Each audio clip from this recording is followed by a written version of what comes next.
people are looking at you right now. Wanna know Mr. Four Eyes, you know, Kamazaza. They don't know whether you are a pit bull. I was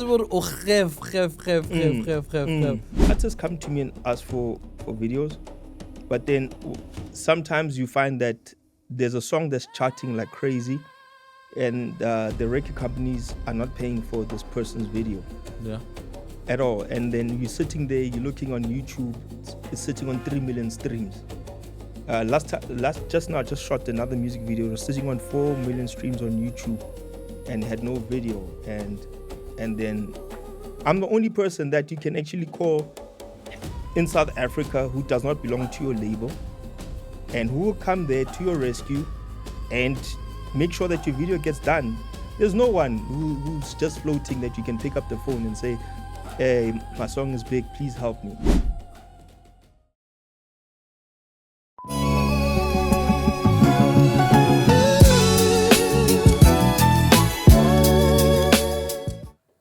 Hey yo, fam, MVP family. Hey yo, this is your boy Morale, aka Mino Black.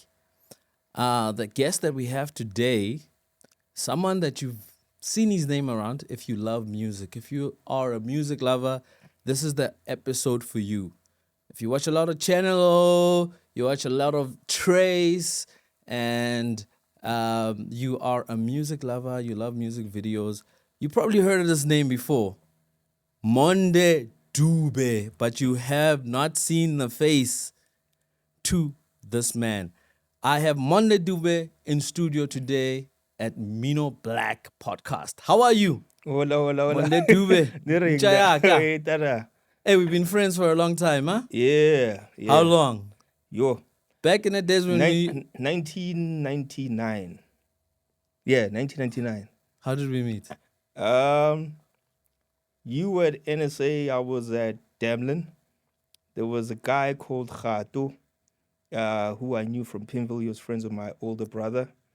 And he was at school with you guys, and we happened to be taking the same route to school. First it was me, Kwaito, Sanka, and Mags. That time I knew him as Gift.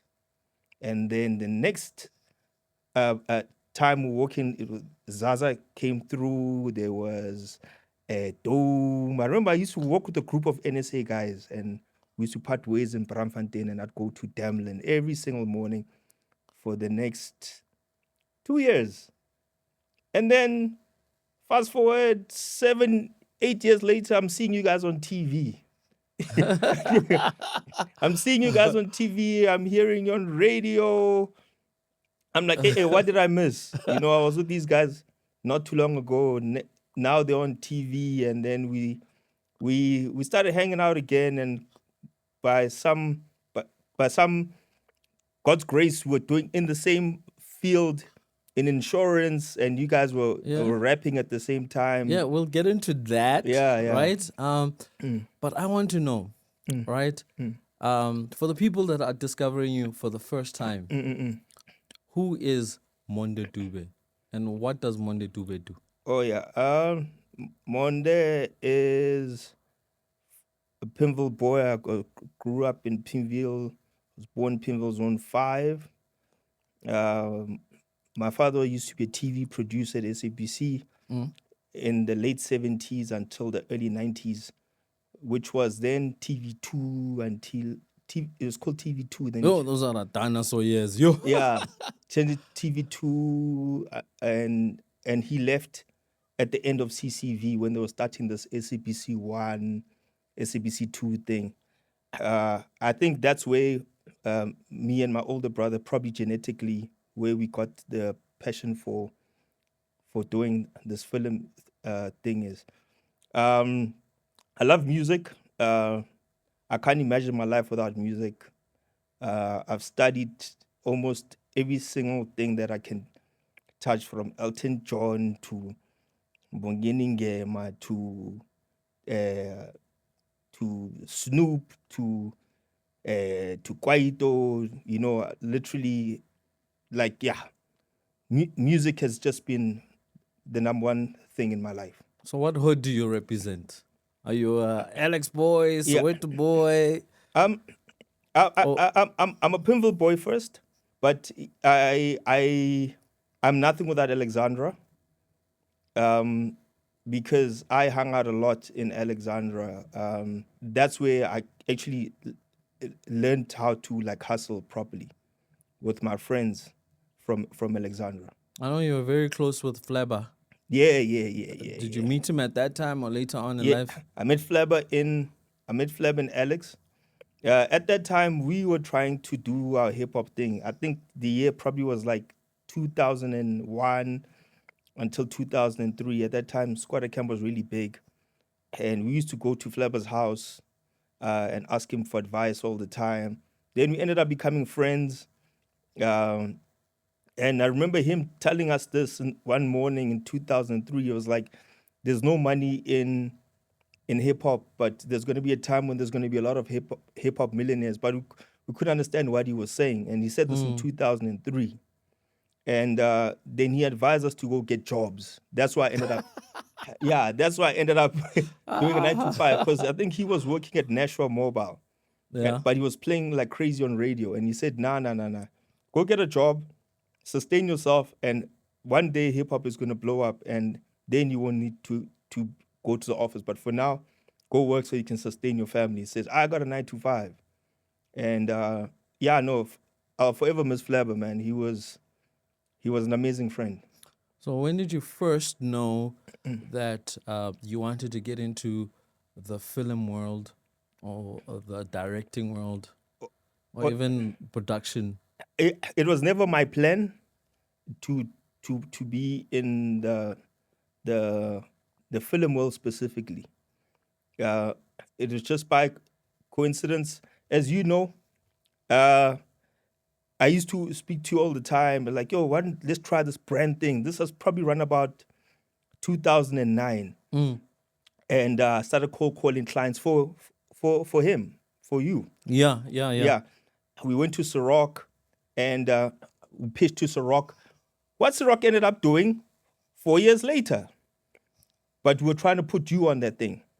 We pitched events, we pitched a full on 360 music videos, we pitched a full marketing campaign for Ciroc. And at that time, a gentleman by the name of Mark Pollard, yes, his name is Mark Pollard. I don't know where he is now. But Mark Pollard believed in the dream, but then when he went to his bosses said no. And because they weren't understanding what we were doing. And fast forward years later, when we looked at, when we were seeing they were doing campaigns with Dalez, the late DJ Dimples, can't remember who else did Ciroc. But that was initially what we had pitched for them, because what we did is we took, at that time, Didi was doing the whole Ciroc thing, and we were trying to do the South African version of it, where I was pitching for Morel at that time, because he was really charting on the radio stations, for him to do that. This was about 2009. And then I think things started triggering when I was starting to hang out on a lot of music video sets. My friends would be like, Mang shooting a video, let's go. Then I'll start seeing what's missing. I started seeing, okay, this is missing. If I was gonna do this the way I would do it, and there was no money during those days, so music video shoots were big events. Everybody would want to show up. Everybody would want to have their 5 second on that video, and my proposals kept failing with corporates until I met Magesh. I'm laughing. I'm laughing because they were failing. Yeah. Because my numbers were probably not good, because I was the only guy that you were pushing at that time. Yeah. And I remember when you were still, when you were pushing and pitching, and I was the only person that you could offer. They told you, was it you? Or no, it happened twice. It happened once with Hype Magazine, because Hype Magazine was doing the same thing. We had a section on Hype Magazine where we first went to Hammer. No, you And went by yourself then. yeah, but they were there to document it. Oh yeah. So the Hype magazine was there to document, and I was trying to get a sponsorship with Hammer. And the guy at Hammer said, yeah, we love your music, everything is good, but we want to work with someone who is as big as Miss South Africa.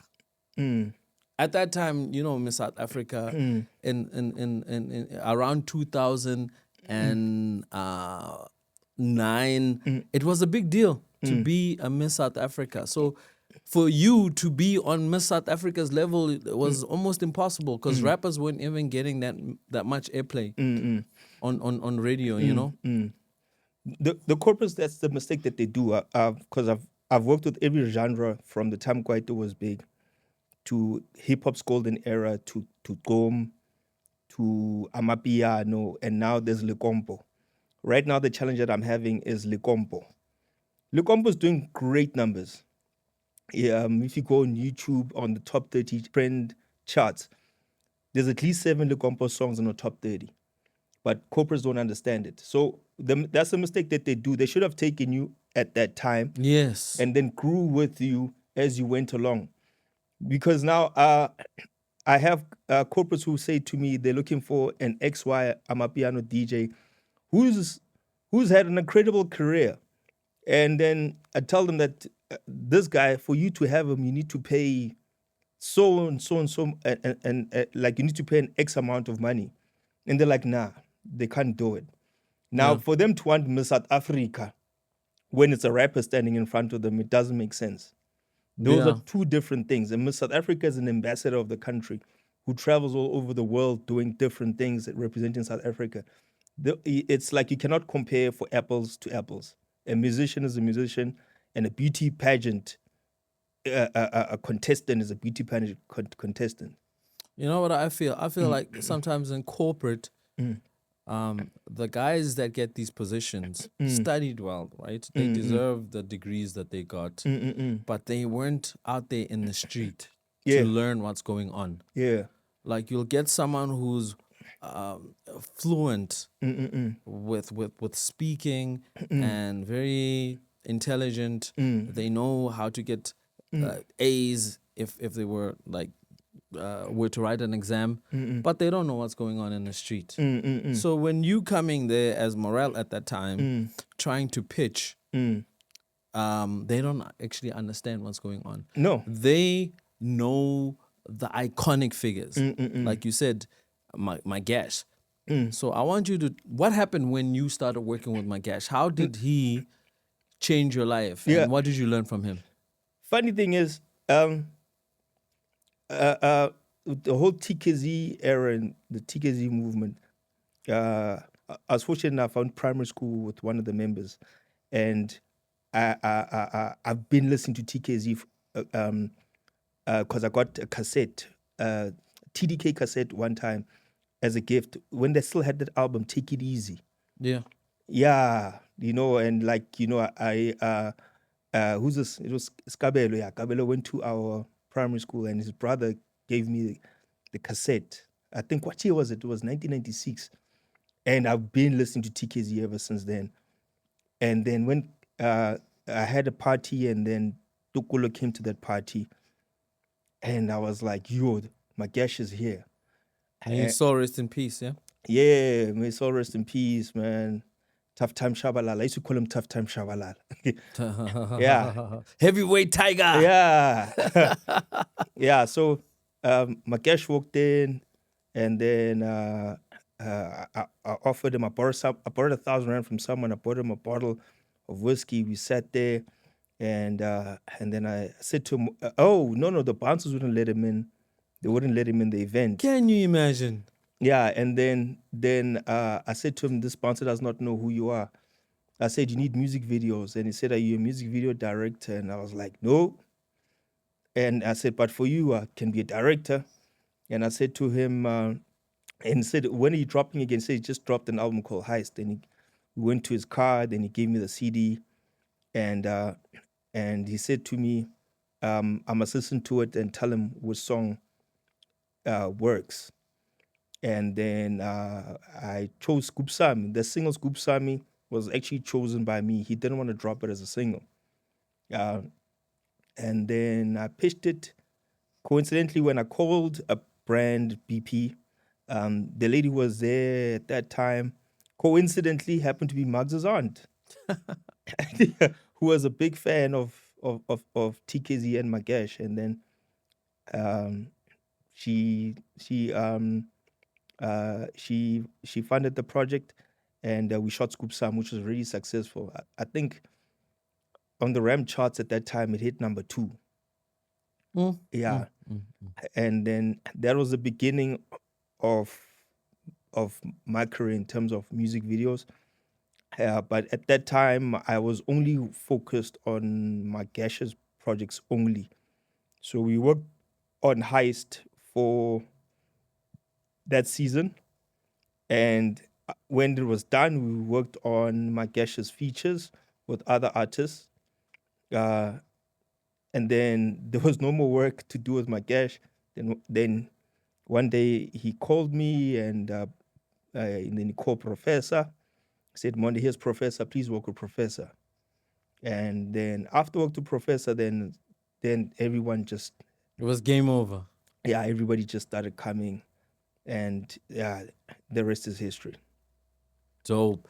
So, what inspired you to start Dubelicious Pictures? Dubelicious Pictures. So basically what I do is I share my resources with everyone. If there was a good production company that had the credentials and the merit, I'd work with. There was Uprooted Media, there was Studio Space, there was Pilot Films, there was Nikki TV, there was Guerrilla Films. So this was all your competition, right? No, they were not my competition. I was working with them. Okay. Yeah, so Because one would see that as competition. yeah, So you have to think yeah. So in a different way, right? Yeah. So if I found the funding to shoot the projects, I'll split them in between the companies. So maybe if in a week I'll shoot with Uprooted, the next 2 days I'll shoot with Studio Space. Then after that, then I'll shoot with Pilot Films. So back then you see the videos written Pilot Films. At the end of the video is written executive producer Monde Dube, and then you see a music video says Studio Space, and at the end of the video says executive producer Monde Dube. So going back to the question, what would happen is, I don't know, it's a human thing. The moment people get to a certain level, they start changing. Like everything becomes nice when you're starting something. Then when you become successful, people change personalities, and I think it's a human being thing that I've been able to observe. And people's egos were just, for me, they would just went, they shot up the roof. I couldn't manage dealing with too many egos at the same time. And I was like, nah, man. Oh, then I had a project for me to do in New York.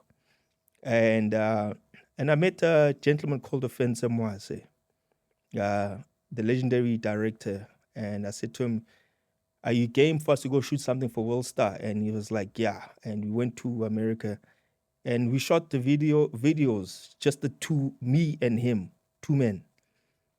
And I was like, nah, man. Explain what is Wellstar. Well, World Star Hip Hop is like it's like a hip hop platform in America. It showcases different talents from all 50 states of the best coming rappers in different regions. So at that time, we were shooting a top unsigned boy. His name was Doc Nice. So Doc Nice was from Massey Project. So we flew to Massey, and then we flew to Atlanta. And the whole time it was just me and Offensa shooting. And I was like, nah, when I come back to South Africa, I'm going to work with Offensa. Okay. Were you paid in dollars for that job? Yeah. Oh, yeah. Nice.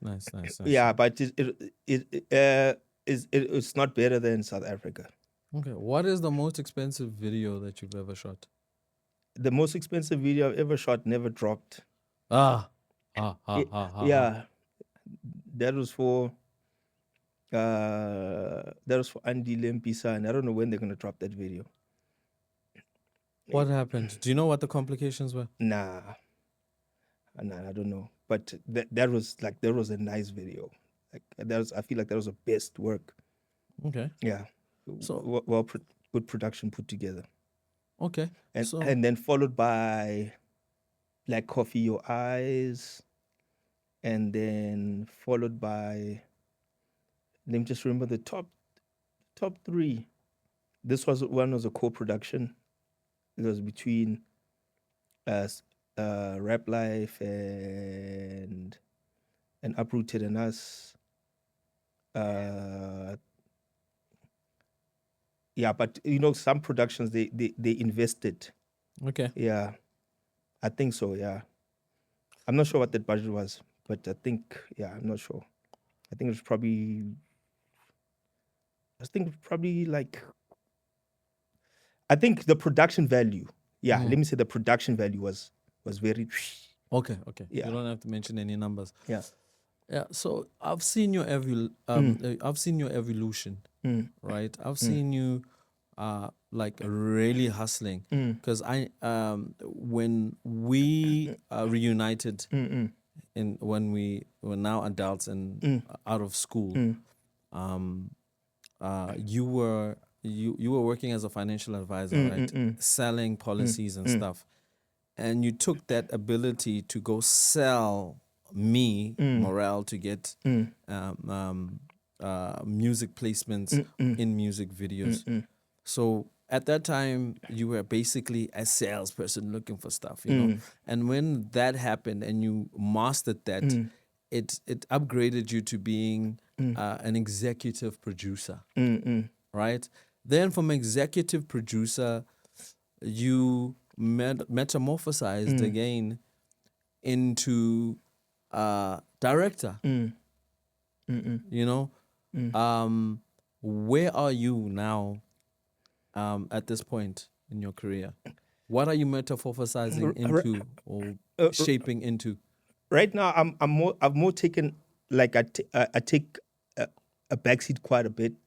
If you look at my latest videos for the past 3 years, yeah, my name is not at the end of the video. Yeah, I've noticed that. Yeah. So what I do is, like, I've got a very young team. A lot of them are after students, they're just about to graduate. Other ones are, it's like their first year coming out. I let them champion the ship. I just supervise, because I want the company to live beyond me. You know, I want it to live beyond me. That is amazing because Yeah, a lot of companies die with people. yeah, yeah, When the co-founder yeah, or the CEO yeah, or whoever was running the company dies, it goes with them. yeah, That's like a chess move right there. yeah. So I don't want every single time like, by now people get the point. Dubelicious Pictures. Obviously, I'm the founder, but I don't want them to say every single time Monde Dube. No. Dubelicious Pictures it's a production company, and I want them to know that it'll always be there. I want it to stay there long after I'm gone. Okay. Yeah. So at first, I know that you were in the beginning when you worked with me and you worked with Magesh and you also worked with El Tito and a couple of other guys. You know, your model at that time was for you to find a sponsor or a brand that's willing to place their music, I mean their product on a music video and get the music out there. You know, a lot of your videos had like alcohol brands there or car brands or whatever you were pushing at that time or whatever you could get at that time. Um, is that still the model? Do you still look for sponsors for artists, or has this become a business where now the artists come to you and ask to Well, shoot videos? yeah, artists come to me and ask for videos, but then sometimes you find that there's a song that's charting like crazy, and the record companies are not paying for this person's video Yeah. at all. And then you're sitting there, you're looking on YouTube, it's sitting on 3 million streams. Just now, I just shot another music video. It was sitting on 4 million streams on YouTube, and had no video, and then I'm the only person that you can actually call in South Africa who does not belong to your label, and who will come there to your rescue and make sure that your video gets done. There's no one who's just floating that you can pick up the phone and say, "Hey, my song is big. Please help me." That's power, dog. I'm the only person. That's power. Yeah, That's power. in the past 15 years, I'm the only person that you can pick up their phone and I'll listen to you. I might not be as friendly as you think it'll be, but I will listen to you, and if I check that it makes sense, I will make sure that it gets done. And it's kind of crazy that they're gonna wait for me to be gone and I'm no more, and that they're gonna be like, yeah, this guy did it, and it's just I understand what I'm meant to be doing. That's why we have you here, bro. Yeah, That's yeah, why yeah, we're yeah, giving you yeah, your flowers while yeah, you're still here. yeah. And thank you very much, bro, for me. It's not the end of the conversation, guys. I'm just thanking Monde for putting me on. He's done so much for my for my career. Most of my videos towards the end of my career were shot by Monde. He put me on. He really, really, really put me on, you know, with his business model. But yo, brother, you've gone through different eras, right? You've gone through the Kwaito era, like as you say, you worked with Magesh. And I think you also worked with Khwaizane at some point. Yeah, I worked with Khwaiza. Coincidentally, my parents and Khwaiza's parents were friends. We only found this out Later on. Later on, yeah, I was hanging out with Khwaiza, a very good friend of mine, and I went to his house, and then as I walked in, his mom turned, looked at me, and she asked me, "Who's your dad?" I was like, "Huh?" I was like, "Oh, my dad is Terrence." It's like, "Yes, you look exactly like him." Oh, Yeah. you're a duplicate. Yeah, I was like, Like a twin. But just to go back to what I was saying, like from like you've worked with different facets of artists, right? From Kwaito artists to Gqom artists to house artists to also hip hop stars. And now Osmana ka Likompo. Likompo, yeah. Likompo, yeah. I've worked with Shandesh. Yeah, you've worked with almost everybody in the industry. From the have you worked with AKA? Yes. Yeah, you've worked with AKA. You've worked with Master KG. You've worked with the whole industry, right? Now there were different eras, right? There was like the Gqom era, the Amapiano era. Which is the era that was most lucrative for you and fun to work with? Guys that when you actually shot the videos, you actually had fun and you didn't feel like, wow, what a nightmare. Gqom takes the cup. Like, if that Gqom era can ever come back again, I feel like I'll be the happiest man on earth. The Gqom era was like, I love Durban. These guys would book us. They treated our production company like we were the stars. Like we were welcomed in Durban. They'll give us whatever we want. They never negotiated our rate. Everything was set. Literally, all you had to do was get there and shoot. Till this day, I've got a lot of friends who are Gqom artists or who are Durban artists. Every time I touch down Durban, I'll never, ever not phone Danger. Never. And he'll be where I am within 30 minutes. You know, Biza, geez, the list goes on. Like, you know, that time of me in Durban was amazing. And I felt the dip with them when the genre went down. DJ Happy Girl, shout out to DJ Happy Girl. She was the first person to book me in Durban. Nice. Yeah. Or book you to shoot a music video. Yeah. DJ Happy Girl and her manager, amazing people. And after they called us, we were there every single week. You know, I think Gqom has elements of like Amapiano that exotic sound Yeah. that's distinctly South African.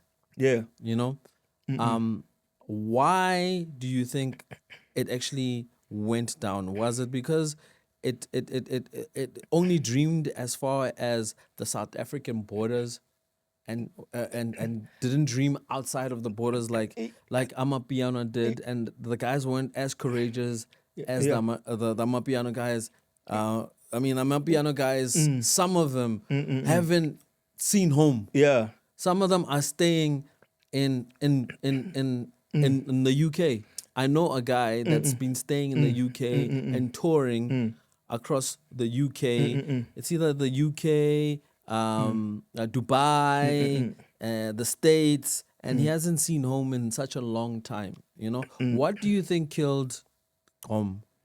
I don't. Since you were so close with the Gqom guys, and their marketing was on point. Yeah. I feel like with them, it was a breaking of the new sound that came in, because there's a girl called Mari Mangobo. If you look on Instagram, Mari Mangobo, she's a Swedish DJ and dancer. There's a program in Sweden where they send people to South Africa to learn how to dance Gqom style, to learn how to DJ Gqom style, because it's still big in Sweden and those Scandinavian countries. I feel like there's just not enough agents out there who are representing Gqom and faces of it within that region to make it as big as the other genre. But it's still there, and it's still there, but it didn't break as much as the other sounds. Another thing is that what made Amapiano blow up, you must remember that a lot of people from African countries, they leave their countries to go and live somewhere else. So you find there's a big Nigerian community in London, and they're still very much into the African music. And the biggest African music is Amapiano. In New York as well, in Paris as well, there's large African communities. Because when I look at those clips when these guys are there, it looks like people who were born here, and it's a large community of them that they have their promoters who are promoting in those different regions. That's what I think it is. But I feel like the sound is almost in the same caliber in terms of dance, the lyrics. You know, although it started to sound the same because Gqom was a lot of repetitive stuff, but there was some lyricism sometimes in some Gqom songs. You know, and they've got a distinct sound. You will never find a Gqom sound anywhere else. You won't find it in Nigeria. Same as with Amapiano. I think they parallel in terms of the sound, but I keep on asking myself, why isn't Gqom blowing as big as Amapiano? But I feel like my answer to that is, I feel the powers that be wanted to keep the sound in its own circles. I don't want to mention any names, but I would say like they wanted to be the only movement to be pushing Gqom, and all the other Gqom nameless people that were trying to come up, they never got the chance because the big entity, it's like Maporisa for instance, he's trying to be the head honcho, the guy that's leading Amapiano, and no one else can make it without featuring this person, you know. I feel like that's what killed Gqom. If Gqom was allowed to have a home in Joburg, in Limpopo, then it would have been a bigger genre, because Gqom was not allowed. Like the Gqom guys did not co-sign anyone outside of their province to do Gqom. I think that's what killed Gqom. Yes. That's what I personally think. Even Amapiano has got some songs now that are dropping now, and I'm like, what the hell did that guy just say on the song? And then obviously now there's TikTok, because people, South Africans, we're the kings of TikTok and dance challenges. Mm. The introduction of TikTok in this country, making songs viral and blowing up there, because I've seen you compose a song the time that you took when you're composing I Am. I remember when in Orange Grove, and you said you just got this letter from this kid and you're gonna make the song, and you planned it. It was not. It was not. I'm going to studio. I'm gonna record the song. You planned it. It took a long time for you Yeah, to it get did. the right feature to make the song work, and then eventually you won that award. Yeah. It was you A&R'd your song. Yeah. You didn't go eng petit class, eng petit class. You understand. Like right now, I feel like a guy just wakes up and he says, "I'm gonna do this. I've got the algorithm on my side, and I'm going to abuse the living hell out of this algorithm." Yeah. That's I feel like that's what's going on now. Mashapa class. Yeah. Shapa class, shapa Yes. classy. Yeah. And it feels like Yeah. someone is just Yeah. in the background saying Yeah, the same thing. Saying same thing, and then you sit there, you thinking, what the hell just happened? And then it goes crazy for that 4 weeks. It's catching.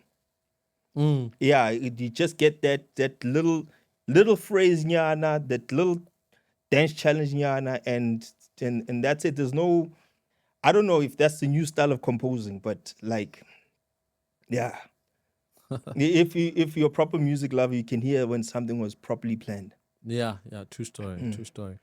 So, you mentioned earlier back in the days when you used to go to Alex that you were into rap and you were hanging out with rappers and stuff.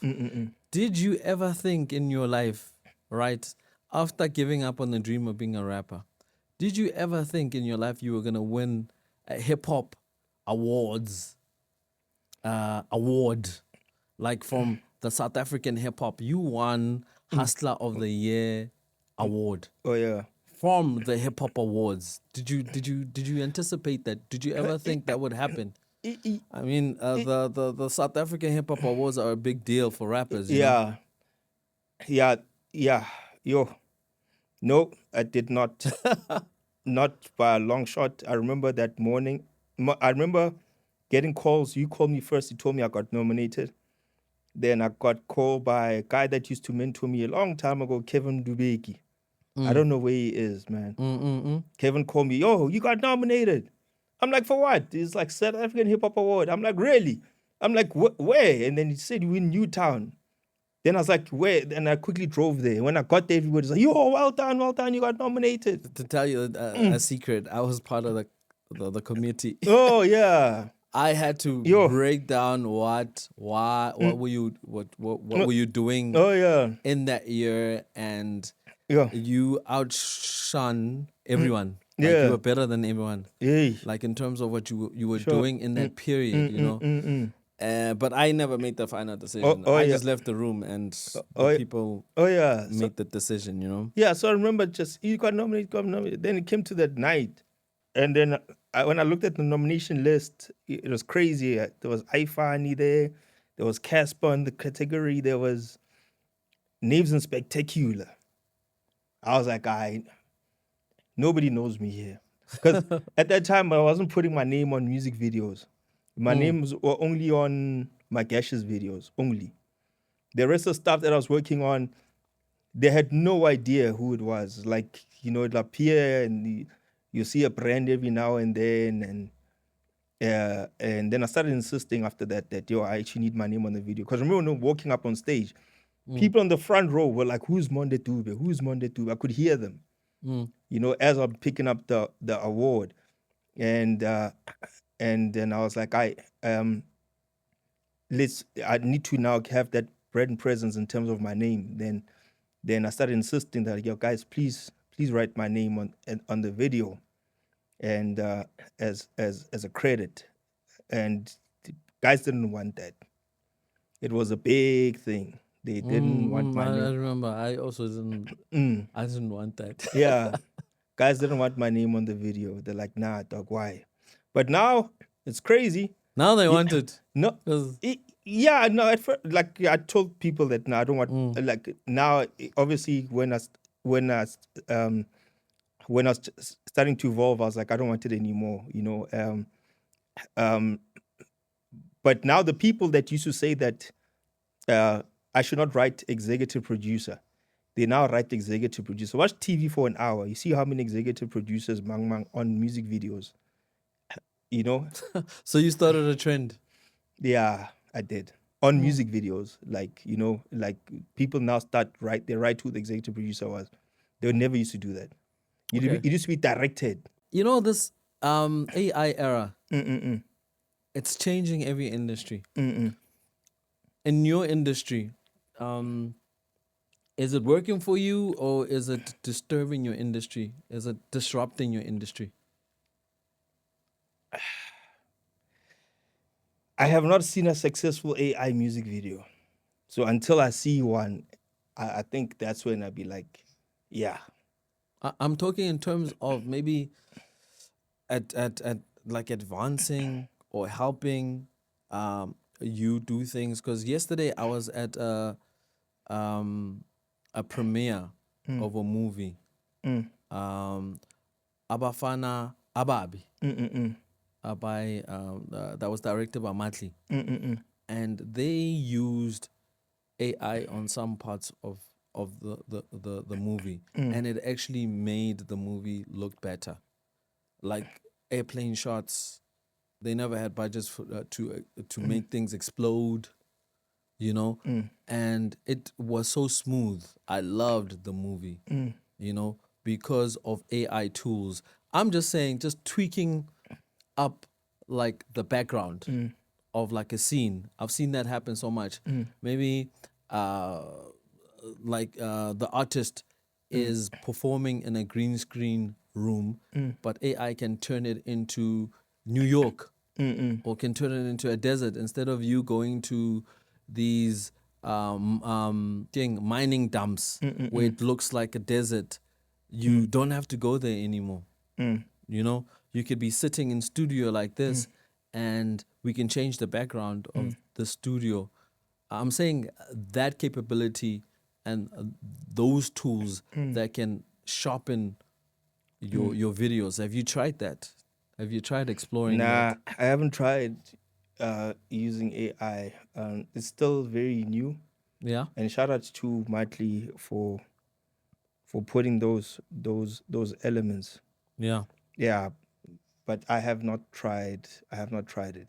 Yeah. Yeah, and another reason why I feel like I have not had time to explore that is because people, when you shoot the music video, they want it quick.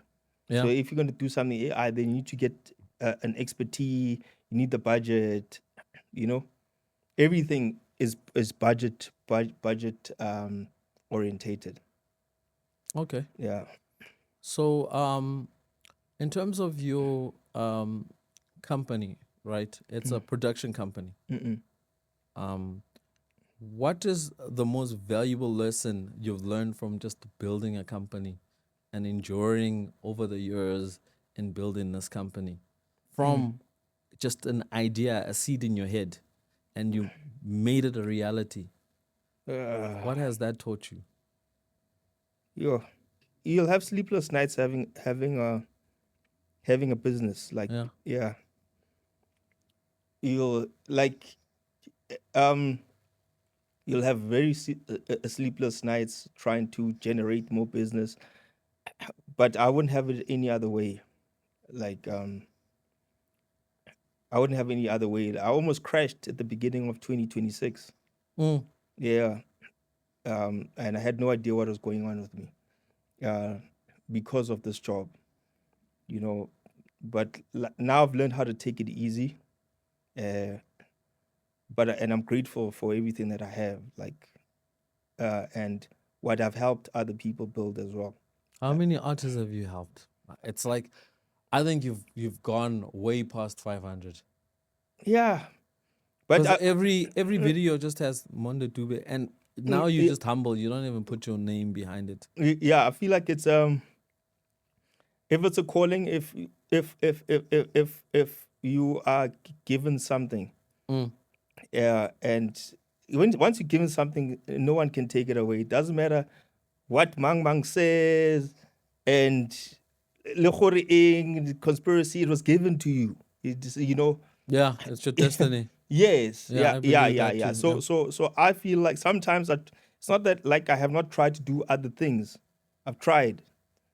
Yeah. I woke up, I've tried to do other things, and then it doesn't happen, and then I feel like, okay, cool, this is what I've been put forward to do, and and I've accepted it, and I've accepted it, and I feel like that's my task. As much as I help those musicians, they're helping us as well. Okay. Yeah. I think people are looking at you right now. When I know Mr. Four Eyes, Kamazaza. They don't know whether you are a pit bull. I want to they're looking at this guy that's like putting it together. But you're a pit bull in the boardroom. You're a pit bull in terms of getting the work done. You actually, what you say you will do, you actually do. And it actually it's inspired me over the years. As a friend who's always been there supporting you, and I'd be like, if Monde can get up every morning and shoot and do this and make things happen when it was just an idea, I can also do it. And and take a lot of crap. Not too long ago, got a budget for someone to shoot their video, which the song was just sitting there, and after the video was done, the manager called me and told me shit, and the video is like hitting over 1.5 million views over the phone, and I was like, this is what I'm supposed to take from people, and it's just like one of those things, like. And I sat back and I was like, when were they going to get a chance to do that? That audio would have been sitting there on YouTube for such a long time. And I saw not too long ago, I just don't want to mention names, a DJ posted a clip of a manager, an unprofessional manager. And there's a lot of those people out there who don't know how things work and who will mess up an artist. Yeah. True story. Yeah. But I see that prominent in certain genres, because I think it was a plague, that attitude with the Kwaito guys, and that's what made Kwaito fall so fast, because it was hard to actually book in Kwaito guys to sit like this with like we what we're doing right now and have a conversation with them. They'd either not pitch because they were drunk, or they forgot about it, or they weren't interested in it. They don't see the value in PR marketing, showing up for an interview. And you can see that reoccurring in today's generation through another genre, which is Amapiano. The guy's not showing up on radio show interviews, at podcasts. Their music is only just living on TikTok. The Kwaito guys had good managers. Yeah. Because the Kwaito guys, 90% of them were signed under majors. Yeah. And majors were hungry at that time. There was Vusilu.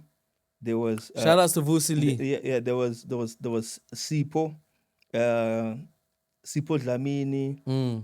There was Vaughan. They had amazing managers. And shout outs to all of them. Yeah, and they actually built the South African industry. Yeah, they're decent managers.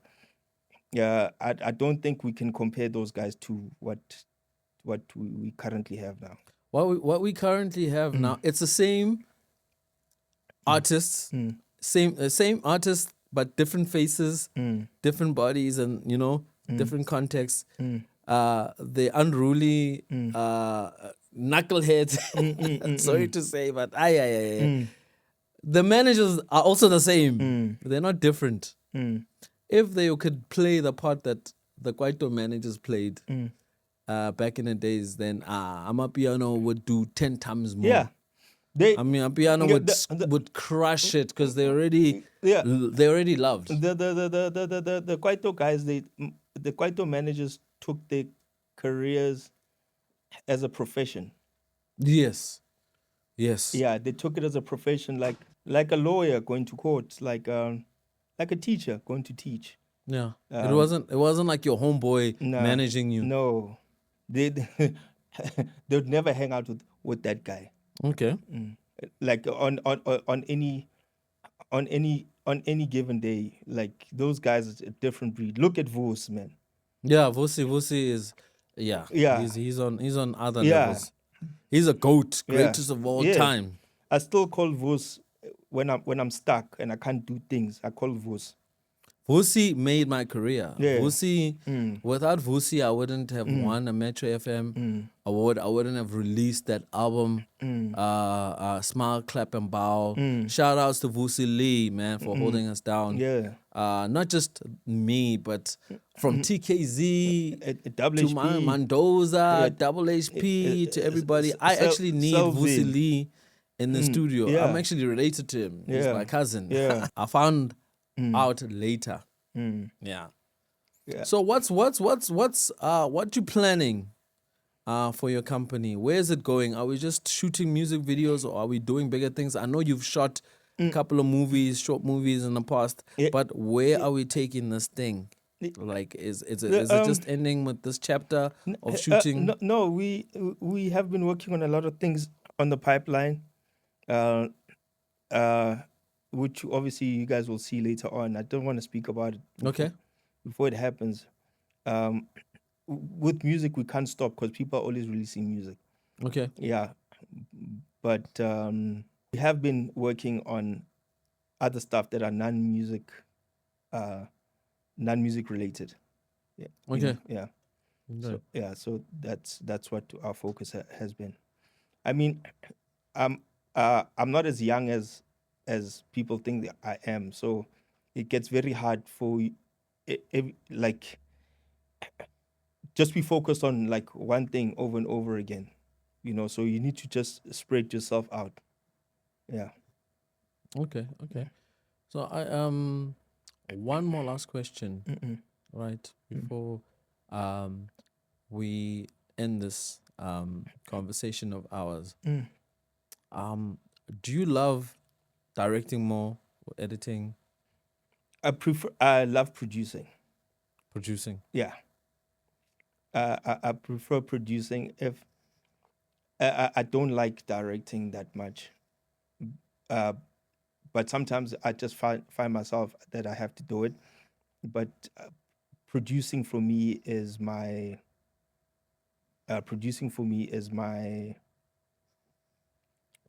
it's my strong point. Okay. Yeah. So in terms of inspiration, last one, sorry. In terms of inspiration, internationally and locally, who would you say inspires you as a producer? Locally, man, I can't say it really inspires me, but that I enjoy watching their work. My young brother, Gqom from Uprooted Media, shout out to him. He's a really good producer. Yeah. International one?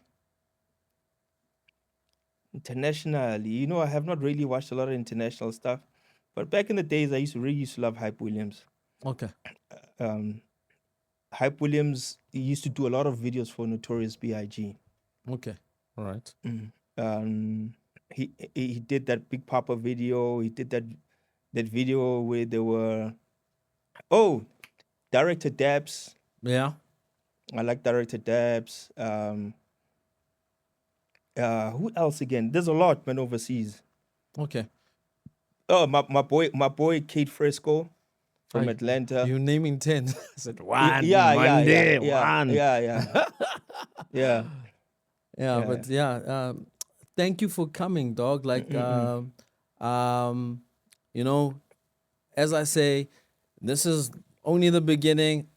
I gave you your flowers, sat down. I can't give you the physical ones, but I gave you the spiritual ones, the metaphysical ones, the appreciation ones, the ones that count, that come from the heart, you know? Here are your flowers, brother. You're amazing, dog. You're an amazing soul. And I pray that God blesses you to do more than you are doing right now. Thank you for coming through, dog. Thank you. Thank you. Hey, let go. Sharp, kaka. Yeah. Sure. Sharp.